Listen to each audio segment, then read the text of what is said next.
Two drills for building speed. You got resisted sled sprints and you got resisted bounding with a sled. Both of these drills are designed to help you cover ground. The athletes who sprint the fastest cover the most ground in the fewest amount of steps without overstriding. If you overstride, you're going to create a braking force that's going to slow you down. So if you're going to accelerate quickly, you need to take the biggest steps physically possible with the proper technique. Now, if you're doing sled pushes, your main focus should be pushing out as far as you can. The more you push with that back leg, the further you're going to go, the more ground you're going to cover, the faster you are going to feel. So you want to think big, powerful, fast movements. When you're going fast, you can't be thinking about technique.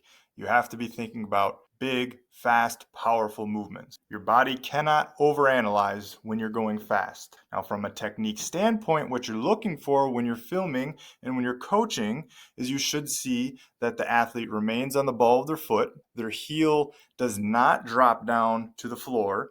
It just drops minimally. In fact, the faster you see that heel rise, lifting and moving forward, the better. That's an athlete who has a strong ankle, who can tolerate and redirect force into the ground. That is oftentimes the biggest flaw that you will see with sled sprints is the heel gets too low to the ground. There's no elasticity in the ankle, and there's a big heel drop that occurs. The second thing you should notice is that the knee moves forward on ground contact, and then as they leave the ground, that is when the knee straightens. The front foot upon landing should land just in front of the hips, just barely out in front. You do not want to be overreaching, as that will create the braking force and that will slow you down. Now with the sled bounds, the focus is the same. Big, fast, powerful movements covering as much ground as possible. Your foot will be on the ground for a shorter period during the bounce. It's almost as if you're doing a long jump moving forward, really trying to stride out.